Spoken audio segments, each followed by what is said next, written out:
Chapter 1. No answers. More questions. I slammed the man into the wall, my left hand clenched around his throat. Blood oozes out of his mouth and onto my black gloved hand. He scratches at my arm, his movements rushed and uncoordinated. He's panicking. Good. He's wearing a sweat-stained tank top that smells like alcohol and depression. Tell me about Kane! I shout into his face. I purposefully let spit fly out of my mouth and onto his face. I don't know anything, he wheezes out. I tighten my grip on his throat, making his arms flail in random directions.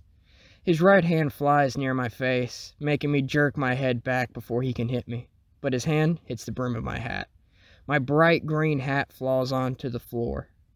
Well, now I'm mad, I tell him. I grab his right wrist and move my hand up to his fingers. I heard you and your friends talking about him. I'm starting to get angry now. People not telling me what I want to know and messing with my precious possessions really pisses me off. I grab his middle finger. This is for the hat. I crack the man's bones. Okay, he shouts. His face grimaces and fills with pain. I let go of his throat, dropping him to the floor with a thumb. He takes deep breaths and attempts to tend to his finger. I'll tell you about him. But no, this is no ordinary man. I know what I'm dealing with. A psychotic man bent on world domination. But I want to know why, I scream. Sound like I'm in a cliche action movie. That's not the half of it. The man coughs, his voice raspy from being choked. These people, they owned the world before all of this happened. Yada, yada, yada, I mock, kneeling down in front of him. I know he did that. I know Kane is a big bad guy, super evil. I know how he did it as well. That's not what I want. Tell me why. Or she gets you. I toss my thumb over my shoulder to a border collie laying on the ground. Her head is resting on top of a blood-covered man. The man's eyes widen. Piper, come here, girl. The collie stands up and jaunts over to me, her tail wagging. I place my hand on her brown and white head. Now, why did Kane do this? Because he wanted to? Hell, I don't know, the man screams. We're just mechanics. We don't ask questions. I stand up, thinking to myself, this shouldn't be this hard. I turn from the man and shout. After regaining my composure, I turn back to him with a newfound anger in me. The guy watched me kill his friends, and he won't tell me anything? Why won't he tell me? Is he more scared of Kane than he is of me? Okay. Let's all relax here. Tell me, where do I find Mr. Kane's starlight? I want to talk to him. The man looks me dead in the eyes and laughs. I almost scream in rage. Take a deep breath, go back to calm, and go back to the man. I point my finger at him. Attack, I say. Piper lunges at the man as I turn around and put my hands into my black overcoat pockets. I focus out the screaming and look around the bar. Tables and chairs flipped and cracked. Glass bottles that housed beer only a few hours ago are strewn across the bar, most of them broken.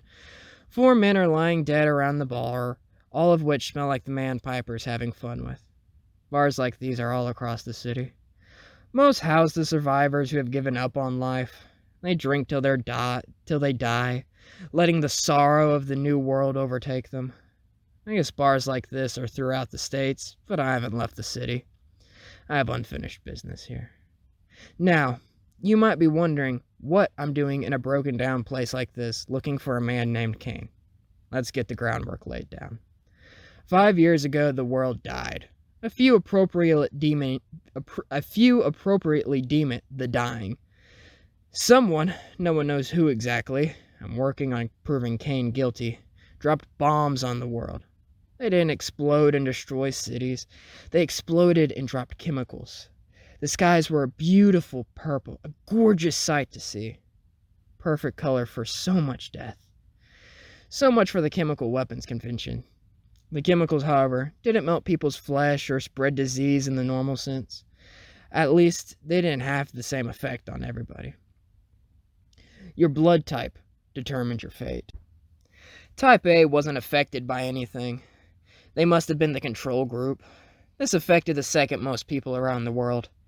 I guess whoever did this wanted people to suffer with nothing to quote-unquote help them.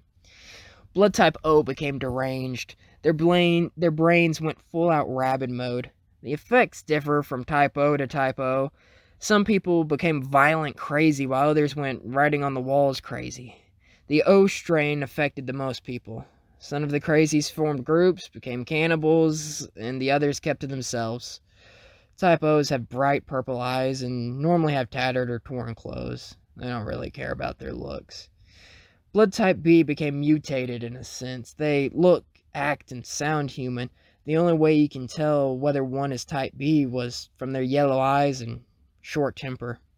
If a type B got angry enough, which happens a lot, they will go into a rage. Most people call it going savage. If you're unlucky to meet a type B while it's savage, you're good as dead.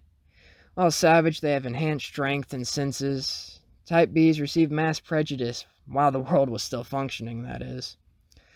Type AB is the most interesting type, and the rarest. These people have enhanced healing, strength, senses, and unlike Type B, this is all the time, not just when they're angry. People like this are more myth than fact, and as far as I know, there's only one Type AB. Me, Dexter Knightley. The world, or the states at least, didn't crumble till a year after the bombs dropped.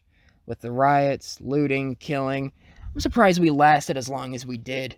Most other countries fell before us. The United States was one, if not the last ones, whose government crumbled. The year where things were still in charge was total chaos.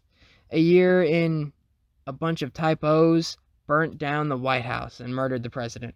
Ironically, it was the vice that killed him. After the government crashed, independent, self-ruled cities started to form. The best cities are the ones that try to go back to the way they were. Jobs, money, enterprise, all that stuff. The worst ones are ruthless and chaotic. No sense of order. Barely anyone left alive. Let's just say Jacqueline City, where I am now, is that second type of city. While the world was focusing on how to survive the aftermath, I was focused on the why. The world was as peaceful as it could ever get in the years before the dying. There were a few wars in smaller countries, but most countries were in a silent truce. The market was booming and everything was going well. Good things always end. Before the dying, I was what you'd call a conspiracy theorist. Most conspiracies are wacky and wrong. Mine, however, was right on the bullseye. A business called United We Stand is the fire that started this. They took over the world in the smart way, in plain sight. United We Stand controlled nearly everything, from television shows to body wash. They bought the world. They had their hand in scientific research, news. They owned 90% of the news networks, but most people, they didn't know this. United We Stand controlled what people knew, and it was genius. Citizens thought their news was reliable, untainted, if you will. And I mean, who wouldn't trust a company called United We Stand, using patriotism and using United against the people of the United States? I'm still trying to figure out what they had to do with this. I just know they did. They were the only ones with the power to do so. It had to be some inside group. Everyone got hit. Nowhere was or is safe. But let's focus on what I have now, shall we? Kane Starlight, the man behind all this. Proof? Well, I'm working on that. I just know he's part of this. He was the CEO of United We Stand before the dying. He had to have some part in this. But to get back to the real magnitude of the situation, we have to go back. Way back. 18 years or something. Third grade probably. Third grade. I sat on a low-maintenance swing, rusty bars and chains creaking as I swung. I gazed at the other kids. They're playing on the more maintained playset and field. The kids on the playset are chasing each other, playing tag most likely, while the kids in the field are kicking a rubber ball, playing kickball. That was the one thing they had in common. They all avoided me. Not because I smell or eat bugs or because I'm in weird general. It's because they're scared of me. Now, before you assume that I'm a bully or something, I'm not. It's because of my parents. Your mom is CSI and your dad is the police chief for Jacqueline City Police Department. You learn a thing or two. I can tell if someone is lying and how to take someone out in a single punch. I figure out who stole your quarters and then I can break their nose. It's fun being me. On the first day of school 3 years ago, I knocked out a kid named Fletcher Holloway. It was total self-defense thing. The idiot tried to give me a wedgie and I gave him a black eye. So here I am, in 3rd grade, sitting on a rusty swing by myself with no friends. I gazed over at the corner of the playfield, a boy giving another a wet willy. I growled at Fletcher. I wish I could put him in his place again. I rolled my eyes and looked away from the annoying boy. I stepped off the swing and onto the warm sand that covers the first 5 feet in front of the swing. If I wasn't wearing shoes, it probably would have burnt my feet.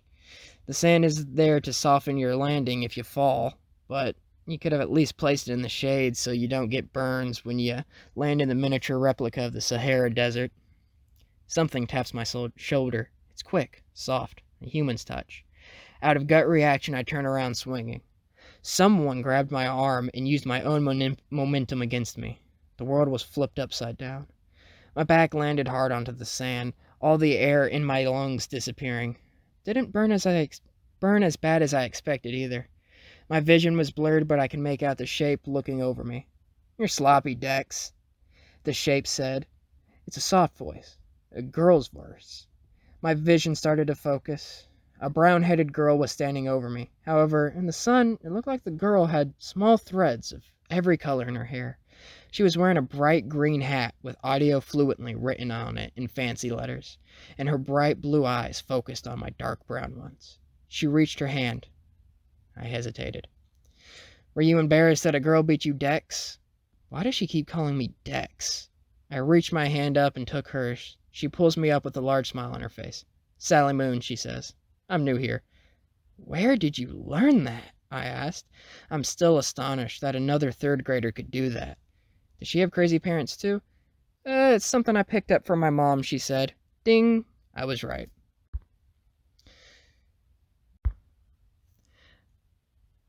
I sat on the 5th grade. I sat on the crowded bus, my headphones in and on full blast. But I could still hear the yelling and shouting from all the other kids. The high schoolers were picking on the smaller kids, and I wanted to give them a taste of their own medicine, but even I couldn't take on someone that big. The 1st graders were making loud, obnoxious roars. At least I think that's what they were trying to do. I turned my music up even further. Well, the sound almost enough to bust my eardrums, and almost the earbuds. I watched as Jacqueline cities turned from well-kept buildings to smaller, unkept houses. The bus stopped and another high school kid got on the already crowded bus. So far, I had kept my seat to myself by keeping my backpack beside me. This kid, however, decided that I was the one to sit by. The high schooler has a worn-down hoodie on with a hood over his head, even though it's 90 degrees outside. The guy picked up my backpack and tossed it at me. I grabbed the backpack out of the air before it could hit my face. This is it. My daily routine. Waking up in an empty house and getting ready all by myself. Having parents that sleep in late makes these early mornings very lonely. I get on the bus and go through an hour of annoyance. Some days I think everyone will be sick, and I will be the only one left on the bus. But that never happens. Doing the same thing over and over again every day and expecting something to change? Isn't that insanity? The high schooler beside me pulls out a joint. How does a 5th grader know what marijuana is? Well, the DARE program taught us so much, so I guess taught us so much, but I also guess it's one of the perks of having your parents train you to be a police officer or CSI your entire life. He pulls out a lighter and started to light it. How things like this aren't caught on the bus, I don't really know. He finally got his joint lit before he could do anything, though I pretend to yawn, sending my hand flying into his hand and making him drop the joint. He drops it and rolled out onto the middle of the floor. The kid looks back at me, glaring at me, evil in his eyes. I shrug. Did I hit something? I asked in my most innocent voice I could. Sorry. I looked back out the window. In his reflection, I could see him raise a fist. I prepare myself. The kid, however, realizes that hitting a 5th grader probably isn't the smartest thing he could do, so he lowers it. He leaned into the aisle to grab his joint. I smile. I had this bus route on an almost exact timer. 3, 2, 1. The bus slams to a stop. The driver always forgot about the stop sign. The high school kid flew out of his seat at the sudden stop. He hit the aisle with a thud. Aggravated, the bus driver called him up to the front of the bus. He gets angry about being in the aisle, but he can't even detect drugs. Very observant guy. The high school kid couldn't exactly say, the little kid made me drop my joint and I was trying to get it, without getting in even more trouble. So he was forced to sit up front and I got my seat back. Maybe today won't be the same old day. I walked into the auditorium. This is the bus room, where all the early kids get sent. Being a bus rider, I'm normally here 10 or 20 minutes before school officially starts. I look around the room of multiple people. Maybe Sally got here early. Sally, she was a car rider, so she normally doesn't get here too early. But as if all the stars had aligned in my favor, there she is. She's sitting by herself, her nose stuffed inside of a book. Sally's face lit up when she saw me, and I returned her smile. I walked through the crowd of people and sat next to her. She still has that bright green hat on, even though it's against school rules. It's because hats represent gangs or something like that. She got away with it, though, because the teachers were too tired to tell her to take it off. You're here early, I grinned. She sighed and rolled her eyes. My dad had to be at work early, so that means we have to be at school early, Sally said. Gail doesn't mind it, though. The more time she can suck up to other people, the better. Abigail, or Gail, was Sally's popular stuck-up sister. I didn't care too much for her. She lived based on what other people thought of her. I never understood why people cared about their image that much. Sally and me, we didn't really care. If we were having fun, we just couldn't care what other people thought about us. Sally and I messed with her by calling Gail. She's not a fan of the nickname. That sucks, I state. At least I'm here now. Let you be entertained. Sally laughs. Wonderful. A whole new kind of boredom. We joke around until the bell rang and we went to class. The first 4 classes were as normal could be. The day didn't get interesting again until lunch. I sat in the lunchroom, Sally next to me. We continued to joke around, making our food talk and all that other fun kid stuff. Small kid sat a few seats down from us. He lowers his head and plunged his fork into what the school passed off as chicken nuggets. Before he could get more than one bite in, Fletcher Holloway grabbed his plate and started walking off with it. It might have been my imagination, but I swear I saw him give me a glance and a cocky smile, almost as if he's mocking me. Fletcher had even gotten worse since the 3rd grade. He stole lunch, pushed people into lockers. He wore a jean jacket and had his blonde hair gelled up like he's a rock star. Just the look of him made me want to knock a few of his teeth out. He picked on everyone he could, so not me or Sally. I bet he still fears me from his 1st grade black eye I gifted him. He sat down with a group of 4 other bullies. They're all wearing cool clothes, which is just a term for so edgy it could cut someone with a glance. One had a chain on his jeans, another was wearing a roughed up leather jacket, and one had bracelets with dull spikes on them. As I said, edgy stuff. I'm finally fed up with him. I stood up. Sally grabbed my hand. What are you doing, Dex? Sally questioned. I have an excuse to punch Fletcher's teeth in, I protested. I'm not giving this up. That kid needs his lunch back, and I might need backup, I muttered. You in? Always, Sally whispered back, a large grin on her face. Let's just say she might love fighting more than she probably should, but I loved it too, so I couldn't blame her. Sally took her hand off and I walked over to Fletcher. The kid's tray is sat in front of him, who obviously had not wanted to buy his own. Without saying a word, I grabbed the tray and started walking off with it. Almost too easily. Maybe he wanted me to do this? "Where do you think you're going with that, Poindexter?" Fletcher growls. His group lets out a combined, "Oh!" Poindexter is his funny nickname he had for me. He's scared of me, but that doesn't stop him from being annoying. He doesn't steal my money or things like that, but he gets off pot shots at me by calling me names. "I'm returning it," I snarked back. I didn't look behind me, but I heard Fletcher stand up. Oh, this is going to be fun. I placed the kid's tray back down in front of him, and he looked back up at me with thanks in his eyes. Before he could verbally say anything, Fletcher put his hand on my shoulder. "Now, you're going to give that tray back to me," he said, his voice strong and commanding. I didn't buy it. "Look at you, Fletcher. You finally grew a pair." I shook off his hand. "Take another tray, or touch me again, and I'll make sure there's less teeth in your mouth," I command, as I took my seat next to Sally's. Fletcher made one of the worst mistakes of his life and placed his hand back on my shoulder. "I told you to give me my tray back." I smiled. Let the show begin. Few days of detention would so be worth what is about to happen. I've needed an excuse to pummel his face in for a while. "You really want a tray?" I asked. Fletcher scoffed as if I asked him what 2 plus 2 is. I grabbed the edge of my plastic tray and sent it into Fletcher's face. The most satisfying thunk ever erupted through the cafeteria. Food flew off the tray and onto the table. I thought I got some slop on my face, but I didn't care.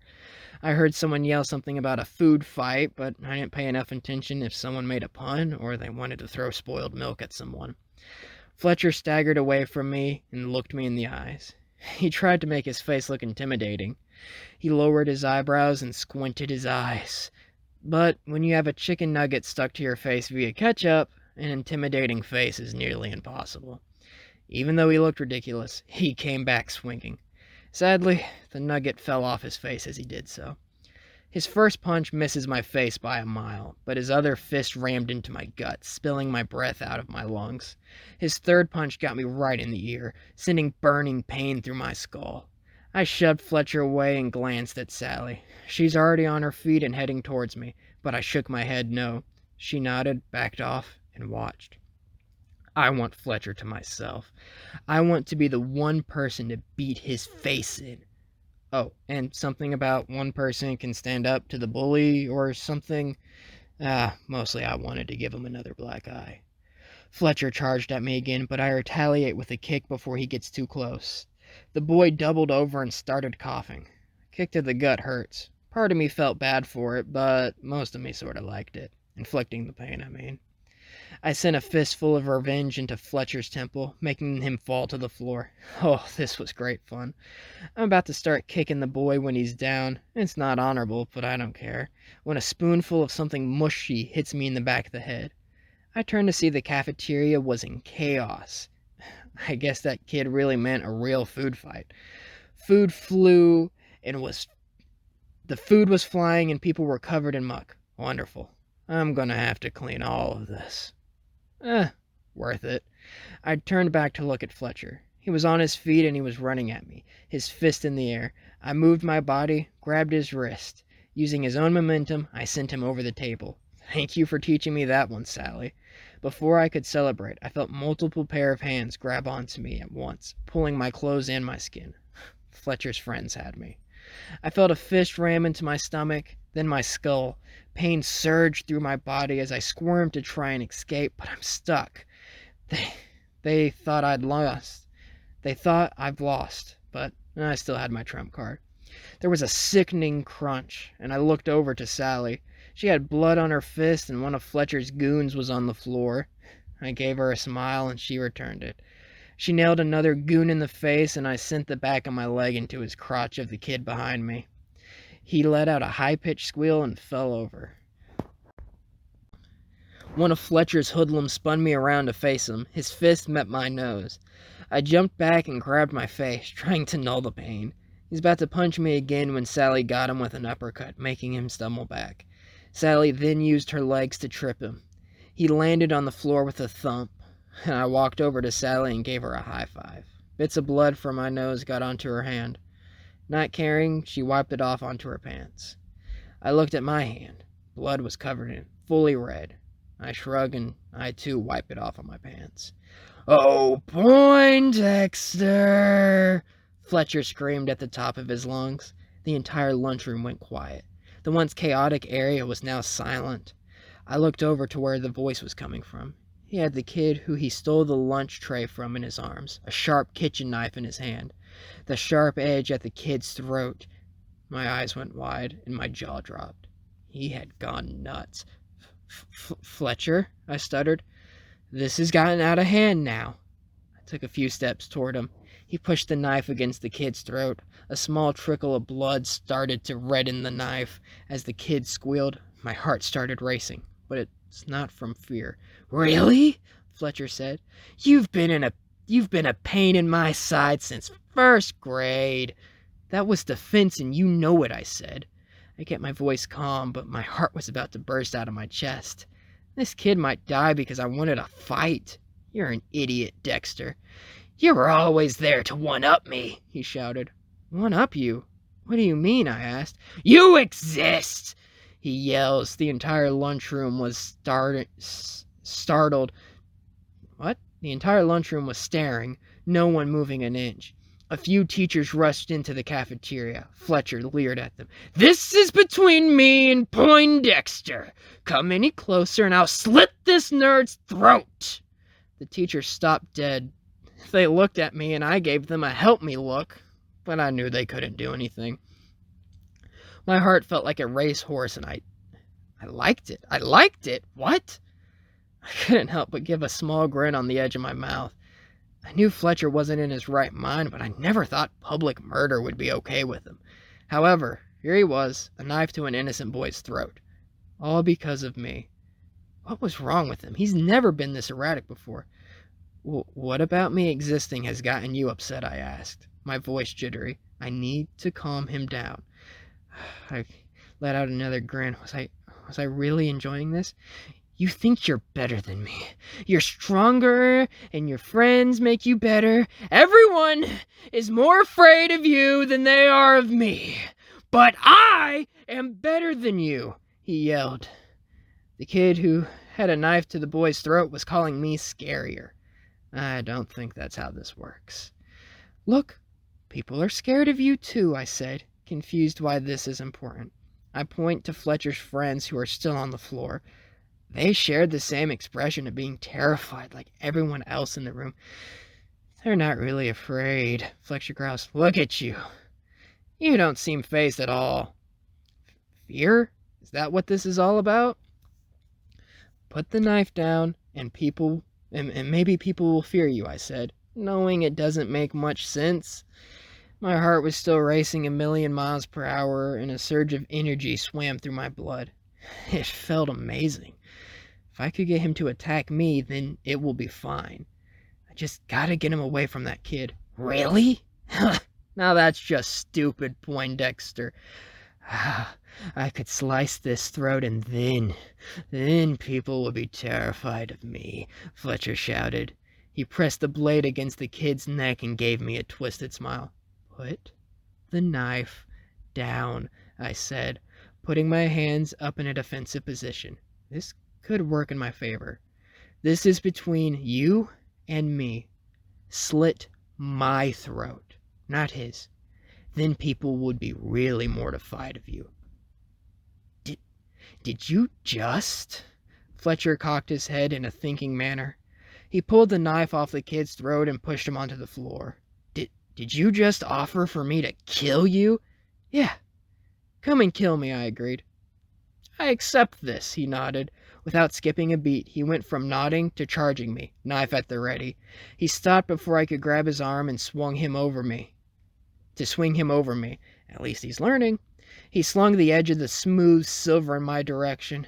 I moved my body back, but I was too slow. The cool blade sliced my cheek open. Blood started to ooze out of my wound. I put my hand over the laceration, applying pressure to try to stop the bleeding. Fletcher raised his arm upward, a silver gleam in the artificial light. This was it. I was going to die here. By Fletcher Holloway's hand. God, what a horrible way to go.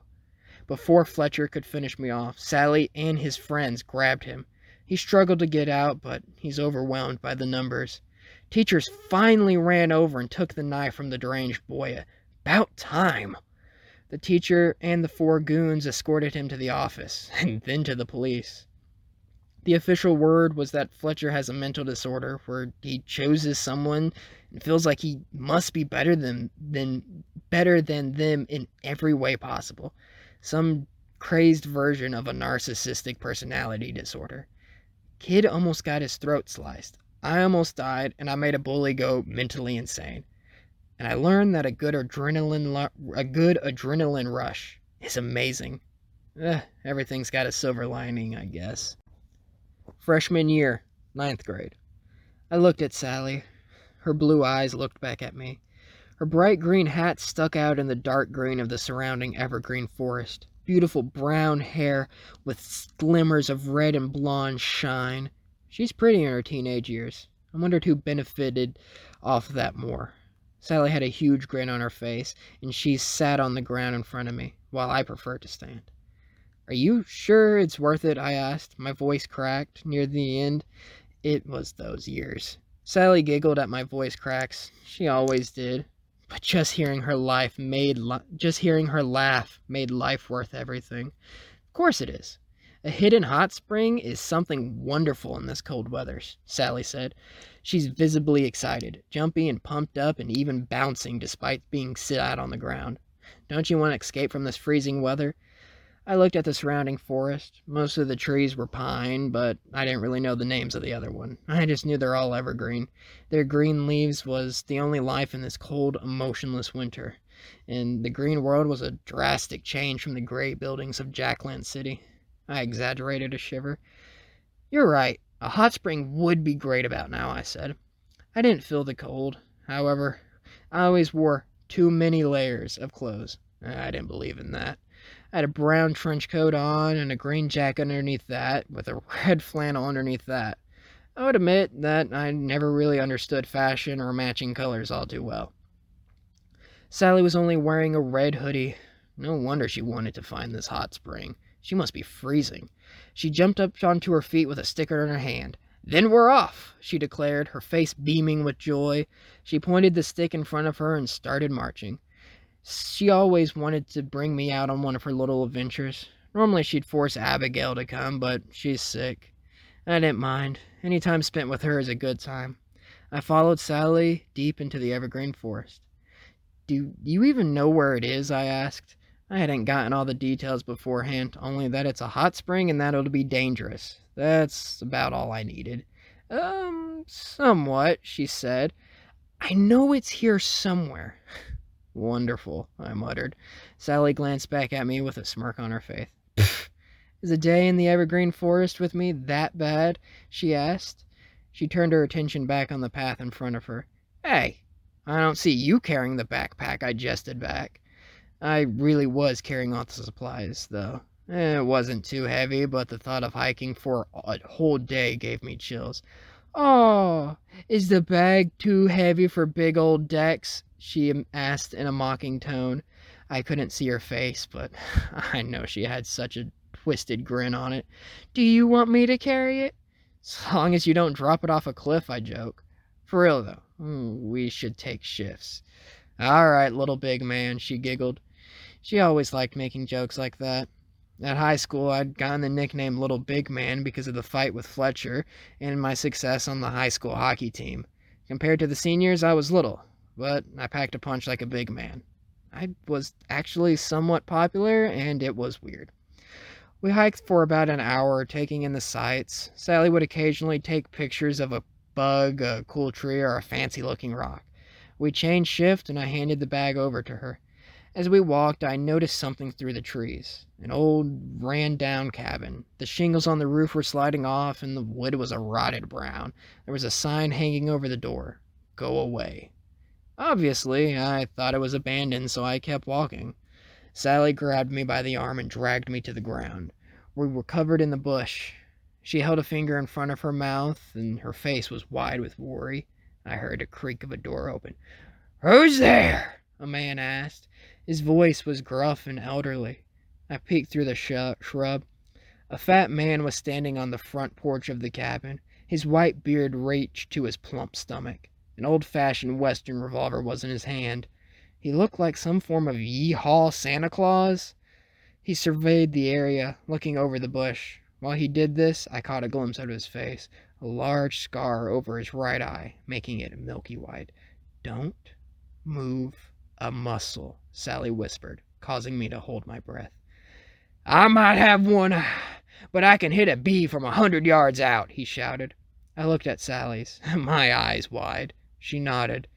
There were steps on the wooden porch, and I was about to ease my breath when a crack broke the silence. Part of the tree beside us exploded into shrapnel. Wooden chips rained down upon us. Sally looked at me dead in the eyes. "Run," she said. We both bolted in the opposite direction of the cabin. Running between trees and jumping over rocks saved our lives. Even in this highly protected area, there were a few close calls. Too close for comfort. This guy was good. Even though I almost died 3 times, I had the biggest grin on my face. Sally took a right turn as I followed her. I nearly tripped and fell. Vicious cracks shattered the quiet air. Sally stopped. Her arms waved wildly. I grabbed the backpack before she fell off the rocky jump. I turned around. No sign of the old man. "Did you know he was here?" I wheezed, trying to make as much air as I possibly could during the downtime. "Yes," she said. "We were supposed to avoid his cabin." Sally took in deep breaths and exhaled. "But I got distracted." I was about to reply when another crack split the air. The bullet lodged itself directly in the tree next to us, cascading splinters down on us. "Do you want to live?" I asked. I looked down the rocky fall. About 10 feet. If we landed it right, it wouldn't be too bad. Sally nodded. She looked blankly into the woods. "Get on my back," I commanded. I positioned my back towards her. Another crack broke the air. "Hurry." She didn't move. I started to put her on my back. She didn't resist and was surprisingly light. I walked towards the drop. "Dex, don't." I jumped. The world around me slowed down, and Sally was screaming in my ear. Air rushed underneath us, sending our hair upward. How tight did she keep that hat on if it didn't fly off? A small area of flat rock was below us. I braced my legs for an impact. I was smiling the whole way down. A good adrenaline rush was fun. Is this why I'm enjoying this? This might have been fun. But it hurt. It's going to hurt like hell. My leg crashed onto the rocky surface, Sally on top of me. My ankle was most definitely broken. Ignoring the pain, I gazed around. The rocks had a small cave system inside of them. This was going to suck. Sally was already running to the cave, seemingly forgetting about me. I looked around for straight sticks, noting I needed to hold my leg together. It took a few seconds to locate a few good ones, and I limped over to grab them. Even though I tried my hardest to not use my wounded ankle, the pain stung my entire body. I shifted my way to the cave and got inside. There were a few feet inside the cave when I sat down on the cold rocks. "Sally," I said, "come here, close." She came over to me and knelt next to me. I pulled off my trench coat. It was muddy, but it added to the brown color. I prayed to God that this worked. I placed my arm around Sally and pulled the coat over us. Rocks started falling from the side of the cliff. He was climbing down. This old geezer had skill. I worked hard to make sure I didn't breathe loud, but with the combination of my heart beating fast and the agonizing pain in my ankle, it was very difficult. I couldn't see Sally, but her breath was shallow and quiet as well. I heard a thump outside. "Where are you damn kids?" he asked, his voice heavy and tired. I pulled my not broken leg towards me. It took all the power not to scream like a little girl. I reached into my boot and pulled out a knife, just in case. The world went silent, not even a bird's chirp, and then I heard boot on rock. My heart skipped 3 beats. I still smiled. I couldn't possibly be enjoying this. This was life or death, yet here I am, smiling like a lunatic because this was better than sitting at home. Took a deep breath. This would determine whether we lived or died. I lean over to Sally, tackle the man when I make an opening. At least we had the element of surprise on our team. I pulled off the brown coat, startling the man. Perfect. I aimed the knife and threw it. The knife lodged itself into the man's hand. He dropped the Western revolver, screaming in pain. Sally jumped up and lunged at the man. She hit him to the ground, seemingly making him pass out. He was alive, only knocked out.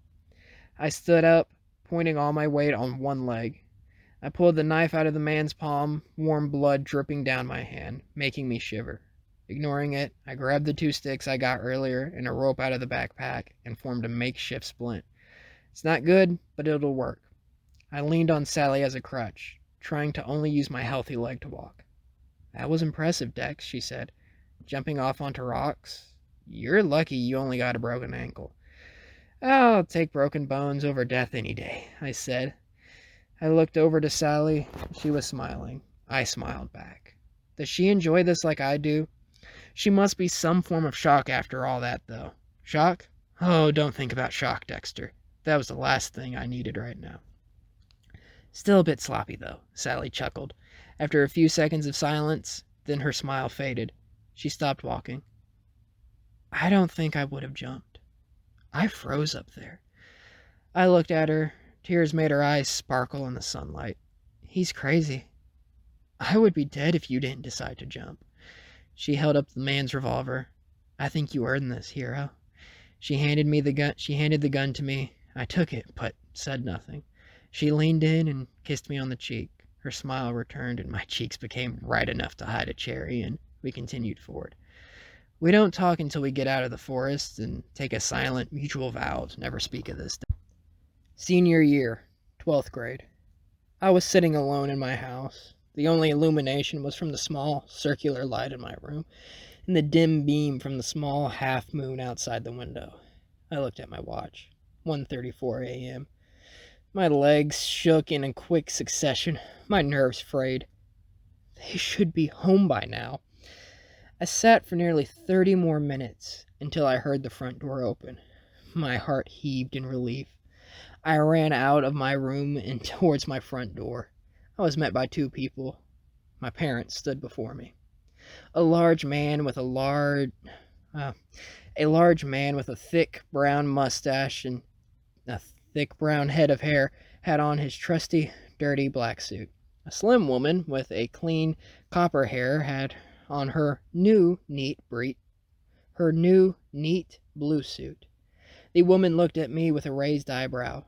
Shouldn't you be asleep? She asked. Her voice was soft, but somehow menacing. Every word felt like a knife stabbing right through me. A familiar odor found its way out of her mouth and into my nose. Whiskey. She placed her hands on her hips and stared at me as if I skinned the cat. Leave the boy alone, the large man stated. His voice was deep, yet kind. Every word from him felt like a hug that suffocates you, but in a good way. He was worried about us, weren't you? Yes, I was very worried, I replied, side-eyeing my mother. I wonder if the other 18-year-olds have to worry about their parents being called out to a bank robbery in the middle of the night. You could have at least called and said that you were okay.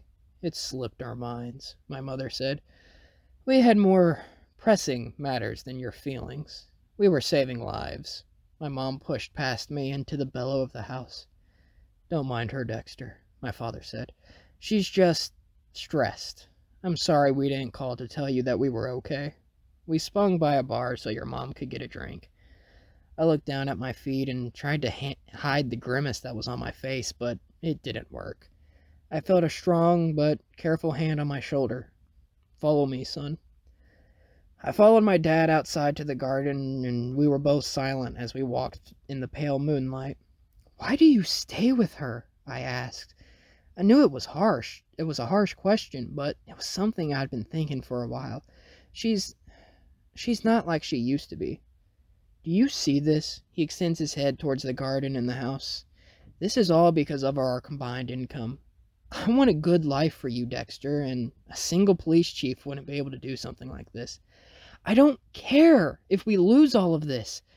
She acted like she doesn't care about me, like she hates me or something, I said with a somber tone in my voice.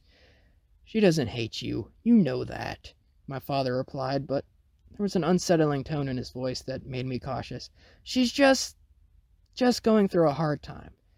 Soon she'll be back to her old loving self. It'll be okay, Dexter. I looked at him. He had a warm smile that shined through the night, and I smiled back. Also, I'll make sure to keep you updated when we're on the job, he said, putting his hand on my shoulder. You shouldn't have to worry if your mom and dad are still alive. I'd really like that. Now, go to bed, son. I walked back into the house. My mother was sitting on the couch, a bottle of whatever alcoholic beverage she had chosen for this morning. Her blue suit was still seamless. If there was anything my mother was good at, it was keeping up appearances. All she was doing is staring at the wall, occasionally taking a sip. I know, she muttered. You want me to stop, right? She never removed her eyes off the wall as she spoke to me. I would like that, yes, I answered. You know what? She looked at the bottle. I don't care. Toughen up, Buttercup. She took a large swig. I wanted to scream at her, but I knew that wasn't a good idea. I turned and stomped up towards my room.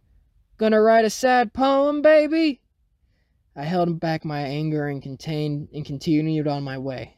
I slept my troubles away. And yes, maybe I wrote a sad poem. 21 years old. I sat down at the outside table, 2 drinks in my hand. I handed the Sprite over to Sally, and I take a long sip from my black coffee. We were sitting in front of a cafe that I didn't bother to get the name of. The city street was bustling with activity per usual. People walking their dogs, joggers, jogged past, and people in suits rushed to their next meeting. Why did you stop at a cafe to get soda? I asked as I take another sip of my coffee. Aren't cafes like a coffee thing? You want me to steal your coffee? Sally asked. I held my coffee cup in a protective manner and stuck my tongue out towards her. Then stop complaining. Sally opened her drink and chugged it. After a few seconds, she slammed the aluminum can on the table and let out a boisterous burp from her mouth. Well, that was interesting, I stated with a shrug. I took a small sip to contrast her very large gulp. These drinks aren't cheap. You could at least take your time to enjoy them. Sally made a raspberry noise as she dismissed my point with a wave of her hand. You get a discount because you have that fancy little badge. She quickly jumped up to her feet and continued. Hurry up and finish. I want to go exploring, Mr. Police, she said. She had a large smile on her face, acting if she hasn't lived in the city her whole life. I'm fresh out of training, I replied, standing up. I'm not Mr. Police yet, more like Mr. Rookie. Sally rolled her eyes. Whatever, dork. Just hurry up. What are you so excited about, Moon Pie? I asked her. You've seen downtown Jacqueline hundreds of times before. It's not like we're tourists. I have a surprise for you, Sally said, her grin somehow even getting larger. You might want to grab some extra cash, though. Am I paying for my own surprise? I groaned in between sips of my coffee. Of course not, silly. It's to get me surprises. This better not be a shopping trip, I thought to myself.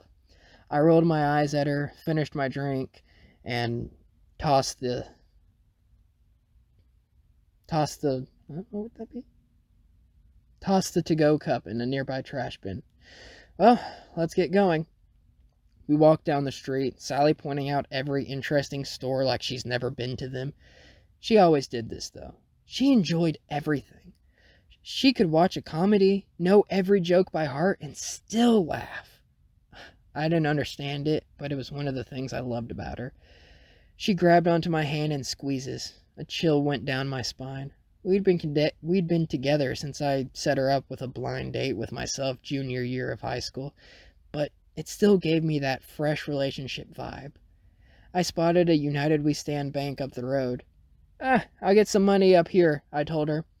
We're not going shopping, are we? You know I don't like shopping, Moon Pie. No, that's what we do on the internet, Sally gasped, offended that even though I would even think of such a mundane idea. This is actually fun. I walked into the United We Stand bank with Sally's hand still firmly held in mine. The line for the teller wasn't extremely long, but just long enough for an annoying wait. We stood in line for around 5 minutes when a gunshot rung out behind us. Everyone turned to look at the assailant. A man in ragged clothes and a ski mask stood at the door, a shotgun in his hand. Parts of the ceiling where he had fired started to crumble onto the floor. Everybody on the floor! The man shouted, but I noticed his voice was shaky. Everyone at the bank obeys the man and fell onto the ground. He walked towards the front teller, waving his gun around to keep everyone on the floor. As he passed me, I went to grab his ankle in an attempt to make him fall, but Sally stopped me. He reached the teller and was about to start demanding money when I started to stand up. Sally grabbed me and shook her head no, but all I could whisper back was, "I'm a cop. I'm supposed to help. You're just a rookie." "Hey," I stated with a smirk. "What happened to Mr. Police?" I pulled away from her grasp and stood tall. I tried to walk towards the man, taking my steps with extreme caution. That was until I took one wrong step and landed on somebody's fingers. They yelped out in pain, making the man turn around. "I said get on the ground!" he yelled, his voice shaky almost as much as his hands were. I concluded that he didn't want to do this. "Look, pal, I'm not going to hurt you," I said as calmly as I could. He points the gun closer to my face, making me hold up my hands. "Whoa! I just want to talk. Stay calm. You can still get out of this." Let's not tell him I'm a cop until after he's calmed down, I thought to myself. "No, I can't. They have them," I whisper. He whispers, almost on the verge of a breakdown. "Let's start with the simple things." "Yes," I spoke. "I'm Dexter Knightley. Who are you?" The man hesitated. "You think I'm stupid? That I want the cops knocking on my front door?" he shouted. "I ought to shoot you now." "Well, the cops will be knocking on your front door anyways, buddy." "Buddy? I'll call you Buddy. Is that okay?" I asked. My heart was beating faster than a steam engine. The corner of my mouth turned into a smirk. I twisted my head, looking at the gun. The safety was still turned on. "You don't want to do this, Buddy. Is it your family? Who has them?" "Don't mention them!" Buddy screamed, tears swelling in his eyes. They fall onto the black ski mask. Somehow, the man's voice sounded familiar. Off, but familiar. "Buddy, you can get out of this. Someone is making you do this. We can get you help. We can save them without anyone dying," I expounded, trying to keep my voice steady, but it's hard to do that when you have a nut job pointing a very deadly weapon in your face and you're on an adrenaline high. Really?" Buddy muttered. Can you?" I gave him a nod, and he started to lower his weapon. Someone placed their hands on my shoulder. With all the tension in the room, it makes me flinch. I quickly turn on a heel, ready to fight, but it was only the bright smile of Sally. "You did good, Dex," she grinned, her voice calm and collected. How is she this calm? I looked at my hands. They were shaking like a dog in a thunderstorm. I couldn't tell if it was from having a shotgun in my face or the adrenaline rush. The man started to laugh, causing me to look back at him. His entire stance had changed.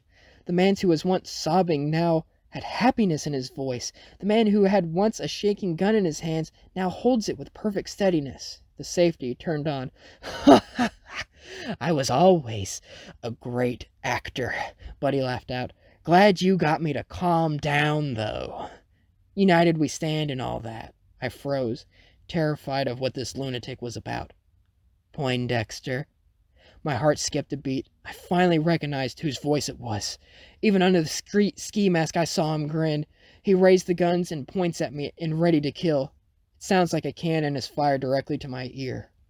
I landed hard on the tile floor of the bank, holding my shoulder in pain. Warm liquid oozed out of the small wound. I pulled my hand back to find it was covered in crimson. I looked over at Buddy, confusion and rage on my face. He was looking at the floor, chuckling at something. Sally, her face splattered in blood. I forget my pain. I forget my worry. I forget everything that didn't involve me running to help her. "Sally!" I cried out, tears starting to fog my vision. "Speak to me!" I get onto my knees next to her and holding her top half in my arms. Blood from her wound seeps out onto me, but I don't care. She looked at me through my soul. Her blue eyes looked at me through a red sea of blood. Even though she was shot and dying, she smiled at me. Smiled! How could she smile in a situation like this? She raised her hand up towards her now battered hat. Bill is ripped from excessive wear. She grabbed it, leaving a red handprint on it, and placed it on my head. My tears dropped down over her bloody body. I grabbed her hand and squeezed it tight. "I love you, Dex," she muttered, her voice barely a whisper. Her grip on my hand squeezes tight before falling completely limp, her hand falling out of mine. I wipe a tear off with my jacket sleeve, unable to use my bloody hands. I let go of Sally's body and stood up. Buddy's giggling transformed into an insane laughter. I faced towards him. He's almost bent over in his amusement. I rush towards him, intent on unleashing all of my anger. When I reach him, I tackle him to the ground, pin his arm with my knees, and rip that ski mask off. It only confirms what I had suspected. Fletcher's wild blonde hair and twisted smile greeted me. Large purple bags hide under his eyes. In a blind rage, I started pounding him with my fist, each punch becoming more severe than the last. My adrenaline and hate refused to let my knuckles stop, forcing myself to push away the pain. 2 pairs of hands grabbed onto my shoulder, and they start to pull me off of him. I squirm to try to fight them, but I look at the new assailants to see the blue outfits of police officers. I relaxed myself, not wanting to get into any more trouble. I looked back at Fletcher. His face was near unrecognizable. He slowly raised his head, a twisted, bloody smile on his face. I stared at my shaking hands. They're covered in blood, and the flesh around my knuckles nearly worn down to the bone. A mixture of Sally's, Fletcher's, and my own blood. I sat at the table in the station's cafeteria, waiting for my dad to call me into his office. I hoped he didn't take my badge. As I was waiting for my impending doom, I thought about Sally. Currently, she was in surgery, removing the fragments from her adamant. I knew this is what she did. I knew that if she died, I would kill Fletcher. Somehow, some way, someday. Hey man, your dad won't actually take you off the force, the man said from the left of me. I glanced over to Cole, a short, stout man. His hair was freshly shaven down and a fake smile on his face. You know, I honestly don't know. I think it might be a 50-50 chance, I mumbled. Cole sat next to me and I felt another person's hand on my shoulders. That maniac shot your girlfriend and held up a bank, Jane interjected. He's a criminal. It's not like you beat an innocent person. If you did that, then you might have a problem. Jane was a slender woman with long blonde hair. She took a spot on the other side of the table. I let out a void laugh. Yeah, it's still police brutality. I don't think he'll take it easy on me because he's my dad. He's not going to play favorites. So, what really even happened? Asked another woman who sat next to Jane. Smith was brown-headed and had a medium build. All we know is that you nearly beat a guy to death after he shot Sally. I sighed, not wanting to relive the moment, but they deserved to know. I started from the beginning. 1st grade. My friends listened intensely as I told the story. Fletcher and me, their attention really got caught when I told them about the lunchroom incident. The dude wanted me dead back in 5th grade, and he wanted me dead in that bank. He's got some obsession with me. The doctors back in 5th grade said it had something to do with his narcissistic personality disorder. Man, that's rough, buddy, Smith stated. All my friends' eyes were wide after I finished the story. You have an interesting life, Cole said. Tell me about it. It's like my life is preparing me for something worse. Half of me likes it, the other half of me wishes Sally didn't get caught in the crossfire. Jane frowned, stood up, and walked over to me. Look, I'm normally not one for this stuff, but you need this. Her arms wrapped around me in a friendly hug. Then I felt Cole's arms, and then finally Smith's. As I smiled in between my friends, I heard Cole whisper, "Tell anybody about this hug, and I'll kill you." I laughed at the joke, but the joy ended quickly. "Officer Knightley, please come to my office." My dad's voice boomed over the intercom. "Wow. Your dad called you Officer Knightley.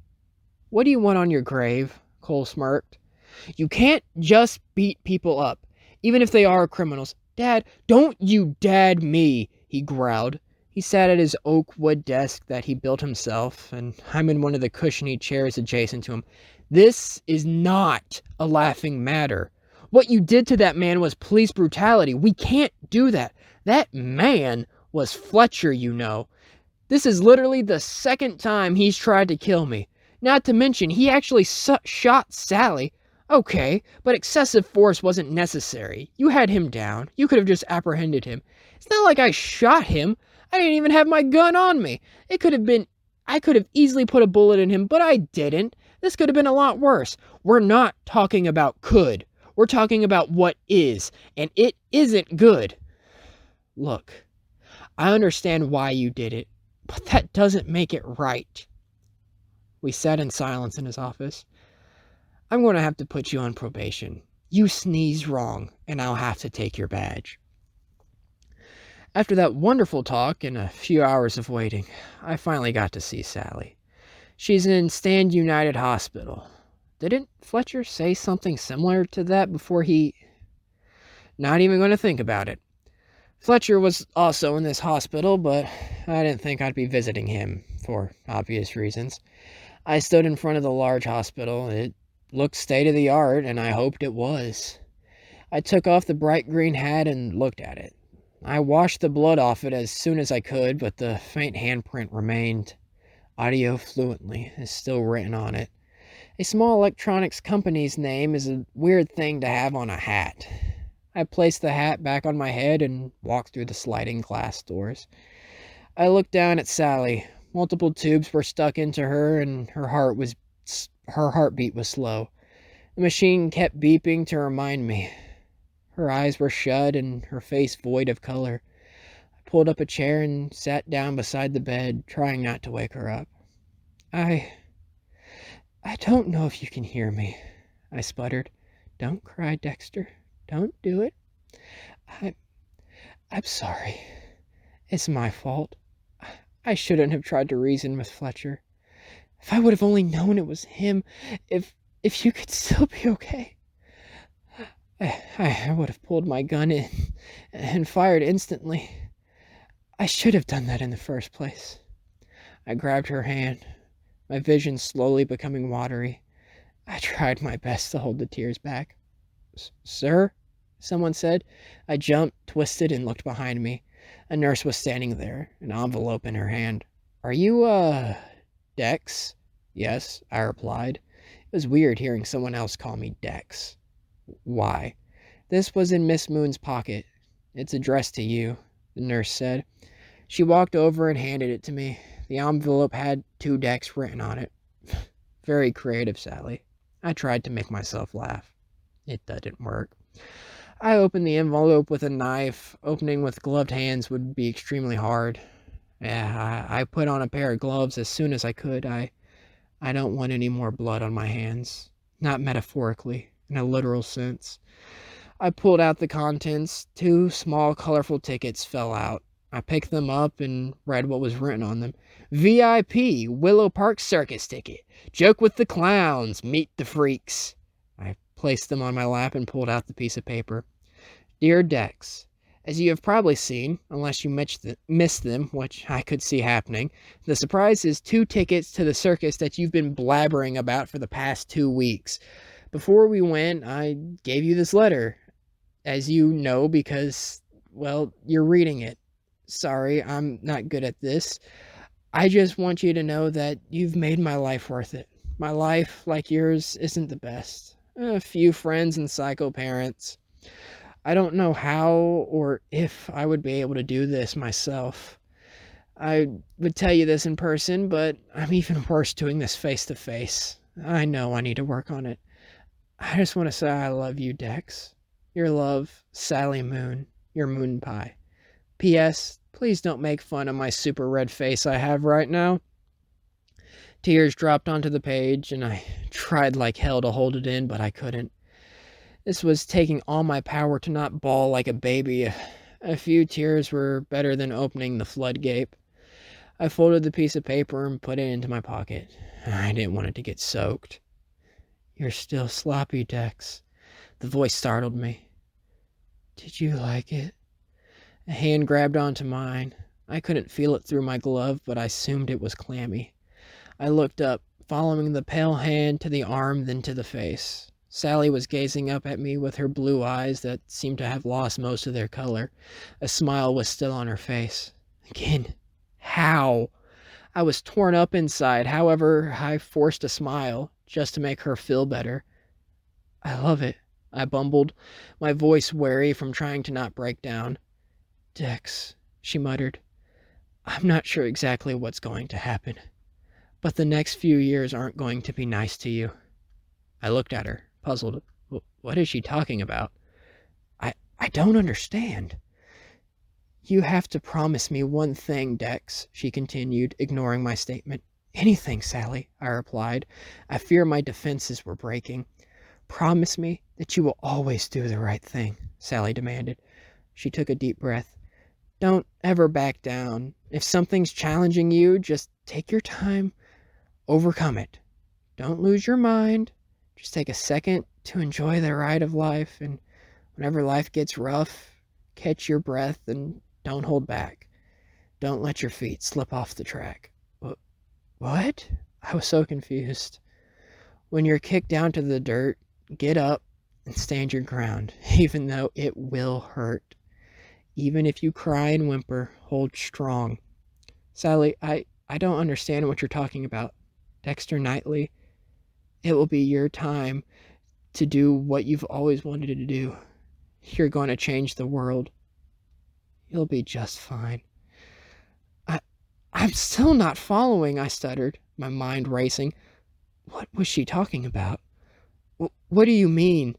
Dex, you're a smart man, she said, her voice noticeably becoming weaker. Please tell me you've seen the connection. I stare at her. Connection? What connection? I don't understand, I said. She slowly blinked, the smile still on her face. United we stand, she muttered, her voice even more frail than it was 5 seconds ago. I think you're the one. Goodbye, Dex. I love you. She closes her eyes and fell back to sleep. I finally broke down. Confusion and sadness swirled in my mind, making me feel sick. What was this happening to me? Why was this happening to me? What did I ever do to deserve this? I could almost feel my heart being slowly ripped out of my chest with every passing moment. I held Sally's hand for what seems like seconds, but I know it was a few hours. I wanted her to wake up. I desperately wanted to talk to her again, but she never awoke. But I talked to her the whole time. I recalled previous events in our lives, things like how we first met, our first date, and even what happened in the woods our freshman year. I tried to cheer myself up by recalling how terrified I was to meet her father for the first time. As I spoke, someone interrupted me. I jumped like a scared cat and turned around to see who it was. I'm sorry, sir, but I have to ask you to leave. Visiting hours are over. It was the nurse. Her voice was sincere, caring. Okay, is all I could mutter. Thank you for helping her. I walked down the sidewalk in silence. The sky was dark and full moon loomed over me as just a reminder of her. Connection. United we stand. What did it mean? What did she mean by that speech? I'll change the world. Everything will be just fine. I continued until I got to a park. I strolled through a flower-filled arch and found a bench sat by a fountain. I took a seat on it and looked around, trying to get my head clear of the inevitable. I was tempted to look at the note again, I was tempted to look at the note again, but I didn't want to cry any more than I already had. I thought to myself, trying to figure out what it all meant. United we stand. United we stand. Then it all clicked.